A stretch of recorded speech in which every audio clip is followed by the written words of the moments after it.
అందరికీ నమస్కారము.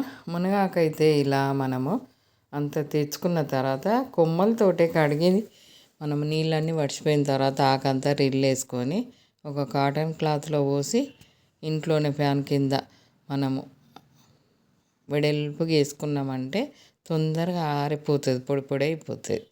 ఇంకా అది అయితే జాలిబుట్ట రెండు వచ్చింది. ఆకు అస్సలు తేమ లేదు, కొంచెం కూడా పొడి పొడిలాగా అయిపోయింది. తొందరగా నీరు గుంజేసుకుంటుంది మనం క్లాత్లో పోసినామంటే. ఇలా మనకు సరిపడా ఎండుమిర్చి అయితే ఆయిల్ పోసి వేయించేసుకోవాలి. మాడిపోనీయకూడదు, చిన్న మంట పెట్టి వేయించేసుకోవాలి. అదే ఆయిల్లో ఈ ఆకంతా వేసేసి ఇంక ఇది కూడా చిన్న మంటే పెట్టేసుకోవాలి. మనం ఏ మాత్రం కలపడం లేట్ చేసినా కానీ మాడిపోతుంది ఆకు. ఊకే కలుపుకుంటూ ఉండాలి, చిన్న మంట పెట్టుకోవాలి. తొందరగా వేగిపోతుంది ఆకు. మనం వేయగానే చిటపట అని సౌండ్ వస్తుంది. చాలా బాగుంటుంది ఆరోగ్యానికి అయితే. ఇంకా ఈ చెట్టు అసలు కొంచెం కూడా వేస్ట్ కాకుండా పువ్వు, మొగ్గ, రిక్కలు, కాడలు, కొమ్మలు, దాని బిరుడ అన్ని రకాలు మనకు ఆరోగ్యానికి సంబంధించేటి ఏది వేస్ట్ కాదు. ఈ చెట్టు దగ్గరికి వెళ్ళినామంటే అన్నీ తెచ్చుకొని మనము ఓపిక ఉండాలి కానీ చేసుకొని వాడుకున్నామంటే ఆరోగ్యానికి ఎలాంటి ఇబ్బంది లేకుండా, ఎలాంటి మందులు వాడకుండా ఉండే అంత గుణం ఉంది ఈ ఆకులో. మనం వాడే తీరు వాడాలి కానీ ఈ చెట్టు దగ్గరికి వెళ్ళినామంటే అసలు ఏది వదులుకోకుండా తెచ్చుకొని వాడేసుకోవచ్చు. ఇంకా ఇలా వేగిన తర్వాత కొంచెము సాల్ట్ వేసుకోవాలి ఆకులో. సాల్ట్ వేసుకున్నామంటే ఇంకా మంచి టేస్ట్ వస్తుంది. ఇంకా ఇలా మనకైతే ఇది కరకర అని సౌండ్ వచ్చేస్తూ ఉన్నది. ఆకు పొడి పొడి అయిపోయింది.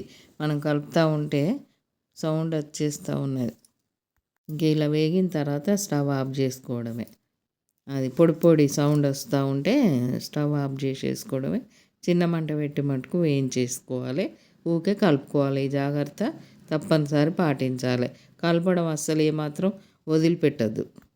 ప్రతిరోజు మనకు ఏదో ఒక విధంగా గ్రీన్ టీ కానీ, మనకు పచ్చడి కానీ, పౌడరు కారం పౌడర్ కానీ, మునగాకు పౌడర్ కానీ, మనకు మామూలు ఆకును కూడా పౌడర్ చేసేసుకొని తేనెలు కలుపుకొని 2 స్పూన్లు రోజు తిన్నా కానీ చాలా మంచిది ఆరోగ్యానికి. ఇది చాలా రకాలు కూడా చేసుకోవచ్చు. తేనెలో కలిపి ఉండలు కూడా చేసుకోవచ్చు మునగాకు పౌడర్. మనకు వీడియో ఉంది, ఇంతకుముందు చేసిన వీడియో ఉన్నది. ఇంకా ఈ పప్పులు కూడా మనం చిన్న మంట మీదనే వేయించాలి. అస్సలు పెద్ద మంట పెట్టకూడదు. ఆయిల్ మునిగేటట్టు పోయకూడదు.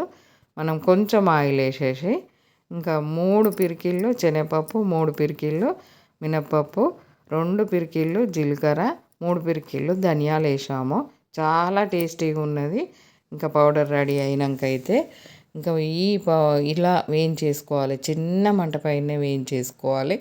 ఈ పప్పు వేగిన తర్వాత ఒక గుప్పెడు కరివేపాకు వేసుకోవాలి. ఇందులోనే ఈ పప్పులోనే మనం కలుపుతూ ఉంటే ఆ కరివేపాకు కూడా వేగిపోతుంది.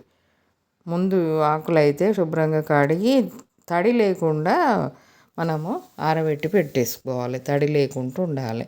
ఇలా ఈ కరివేపాకు వేసి కొంచెం సేపు వేయించిన తర్వాత మనము ఇంకా దీనికైతే ఒక 20 గ్రాముల చింతపండు అయితే వేసాము. మంచిగా చింతపండు అంతా రెక్కలుగా చేసి ఇదే పప్పులో వేసేసుకొని కొంచెం వేగిన తర్వాత ఇంక ఇవి మనం పౌడర్ పట్టేసుకోవడమే. ముందైతే ఈ పౌడర్ పట్టేసుకోవాలి. వేయించిన ఎండుమిర్చును ఈ పప్పులు, చింతపండు కలిపిన ఇవన్నీ వేసేసుకొని కొంచెం మనము ముందు ఎట్లాగో దాంట్లో సాల్ట్ వేసాము ఆకు వేగేటప్పుడు, దీంట్లో కూడా కొంచెం సాల్ట్ వేసుకొని మంచిగా పౌడర్ వేసుకోవాలి. ఇది వేగడం మటుకు కొంచెం టైం పడుతుంది. ఇంకా కాకపోతే మనకు అంత టేస్ట్ ఉండాలంటే కొంచెం టైం తీసుకొని చేసుకోవాలి. మనం పెద్ద మంట పెట్టేసి ఎడాపెడా వేయించి అయ్యో ఖరాబ్ అయింది, టేస్ట్ లేదు అని అనుకోకూడదు. ఇది మంచి మెడిసిన్ కాబట్టి మనము జాగ్రత్తలు పాటించుకుంటూ చేసుకోవాలి. ఆ ఎండిన మిర్చిలో ఇవి అన్నీ వేయించిన పప్పులు అన్నీ వేసేసుకొని చింతపండు కూడా దాంతో పాటు వేసి కొంచెం సాల్ట్ వేసుకోవాలి. మనం ముందు ఆకులో వేసిన దాన్ని బట్టి చూసుకొని ఇందులో సాల్ట్ వేసుకోవాలి. ఇలా పౌడర్ రెడీ అయిపోయింది. ఏంపి నాకైతే ఇంకా ఈ గ్రైండర్లో వేసేద్దాము. ఈ పౌడర్లో వేసి ఒక్కసారి ఆన్ ఆఫ్ చేసినామంటే మంచిగా పౌడర్ అయిపోతుంది. ఇట్లా మనం చేతిలో పట్టుకుంటే పొడి పొడి అయిపోతూ ఉన్నది. బాగా ఇట్లా నలిచామంటే పొడి పొడి అయిపోతుంది. ఇంకా ఈ పౌడర్లో వేసేసుకొని ఆకంతా మనము ఒక్కసారి ఆన్ చేసి ఆఫ్ చేసుకోవాలి. ఇలా మనకు పౌడరు పొడి పొడిలాగా ఉండాలన్నట్టు, ముద్ద ముద్ద రాకూడదు, ముద్ద ముద్ద రానియకూడదు కూడా. ఇంకా ఇలా అయిన దాంట్లో మనము ఈ ఎల్లిపాయలు అలానే వేసుకుంటే బాగా ముద్దగా అయిపోతుంది. ఇలా మంచిగా దంచుకొని ఇందులో వేసి మనం స్పూన్ తోటి మంచిగా కలపాలి. కలిపితే కొంచెం తేమ అనేది పౌడర్ అంతా పీల్చేసుకుంటుంది. ఒక్కసారి మనము గ్రైండర్ ఆన్ చేసి ఆఫ్ చేస్తే ఇలా మంచిగా పొడి పొడి వచ్చేస్తుంది మనకు పౌడర్.